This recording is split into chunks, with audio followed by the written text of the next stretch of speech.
মধ্যে আপনি বলেছেন যে আন্দোলন হতে পারে যদি সোজা পথে যদি জনগণের কাছে গ্রহণযোগ্য যদি নির্বাচন কমিশন গঠন না করা হয় তাহলে আন্দোলন হতে পারে। ওদের বলেছেন যে কোনো ধরনের সহিংস আন্দোলনকে মোকাবেলা করা হবে। আলোচনা করবার জন্য তিনজন আলোচক।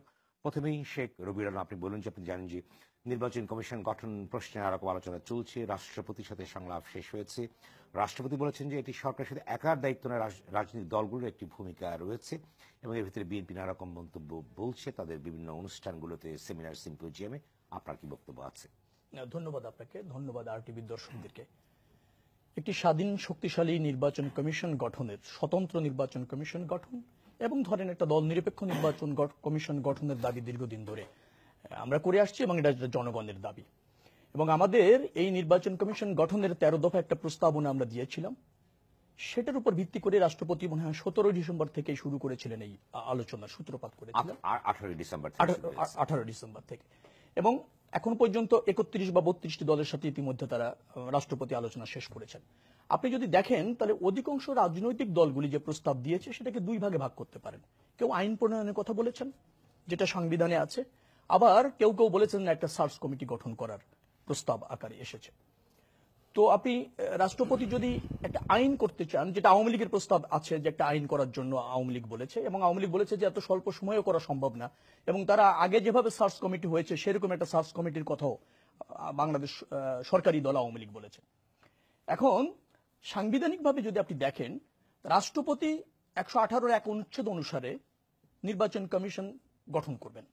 প্রধান নির্বাচন কমিশনার এবং অন্যান্য নির্বাচন কমিশনারদের তিনি কিন্তু নিয়োগ দান করবেন। সেটা কিভাবে করবেন? উক্ত বিষয়ে প্রণীত বিধানী বলির সাপেক্ষে তিনি করবেন। কিন্তু আসলে এই আইনটি নেই, যেটা আওয়ামী লীগও বলেছে, অন্যান্য অনেক রাজনৈতিক দল বলেছে, এবং সেখানে আবার বলা হচ্ছে যে সময়ের স্বল্পতা রয়েছে। এইটা এরকম একটা যুগ উপযোগী নিরপেক্ষ আইন করবার ক্ষেত্রে যে সময় আছে সেখানে সময়ের স্বল্পতা রয়েছে। আবার আপনি সার্চ কমিটির মাধ্যমে আমরা যেটা দাবি করেছিলাম বা অন্যান্য অনেক রাজনৈতিক দল দাবি করেছে, সার্চ কমিটি করে যদি একটা নির্বাচন কমিশন গঠন করা যায়, সার্চ কমিটিটা আবার কিন্তু নিরপেক্ষ যদি না হয়, তারা আবার নিরপেক্ষ লোক সার্চ করতে পারবে না। যার ফলে সার্চ কমিটি যাতে নিরপেক্ষ লোক দিয়ে হয় সেই ধরনের একটা ক্রাইটেরিয়া আমরা অনেক ক্ষেত্রে দিয়েছিলাম, অনেকগুলি প্রস্তাবনা দিয়েছি। রাষ্ট্রপতি আমাদের প্রস্তাবনাগুলিকে খুব গুরুত্বের সাথে নিয়েছেন, এবং রাষ্ট্রপতি যেহেতু রাষ্ট্রের অভিভাবক এবং রাজনৈতিক একটা অস্থিরতা আছে, নির্বাচন কমিশন নিয়ে মানুষের প্রত্যাশা আছে, একটা জনগণের কাছে গ্রহণযোগ্য নির্বাচন কমিশনের গঠনের ক্ষেত্রে রাষ্ট্রপতি একটা সার্চ কমিটি গঠন করতে পারেন। কিন্তু এখানে সমস্যা হচ্ছে 48 অনুচ্ছেদ অনুসারে সংবিধানের, সেখানে স্পষ্টত বলা আছে যে 56 অনুসারে প্রধান বিচারপতি এবং 95 অনুচ্ছেদ অনুসারে প্রধানমন্ত্রী নিয়োগ ছাড়া আর সকল বিষয় রাষ্ট্রপতি প্রধানমন্ত্রী পরামর্শ ক্রমে করবেন। এখন ইভেন ওই আইনটিতে এরকমও আছে, ওই সংবিধানের ওই ক্লজটিতে, যে রাষ্ট্রপতি এটি সংবিধানে আছে যেহেতু, সেটা আপনি কিভাবে বাইরে যাবেন সংবিধানের? তারপরে তো সার্চ কমিটি গঠন করেছে। না, আমি আপনাকে ওই একটা জায়গায় আসছি। সার্চ কমিটির ত্রুটিটা কোন জায়গায় হতে পারে আমি যেখান থেকে শঙ্কা করছি, বা আমরা যেটা শঙ্কা করছি, যে ধরেন ওই বিষয়ে তিনি উক্ত বিষয়ে প্রধানমন্ত্রীর পরামর্শ নিয়েছেন কি নিয়েননি, অথবা নিয়ে থাকলে কি পরামর্শ নিয়েছেন, সেটা আদালতও চ্যালেঞ্জ করা যাবে না, আদালতও জানতে পারে। কিন্তু আওয়ামী লীগের পক্ষ থেকে বলা হয়েছে যে, আমি আপনাকে যে জায়গাটা বলতে চাই, রাষ্ট্রপতি নিয়োগদান করবেন সার্চ কমিটির মাধ্যমে। এখন রাষ্ট্রপতি কাকে নিয়োগ দেবেন এই ক্ষমতা কিন্তু রাষ্ট্রপতির নাই, এটা ওনাকে প্রধানমন্ত্রীর পরামর্শ অনুসারে করতে হবে। রাষ্ট্রপতি নিয়োগদান করবেন, কিন্তু লোকটিকে পরামর্শ দিবেন হচ্ছে প্রধানমন্ত্রী।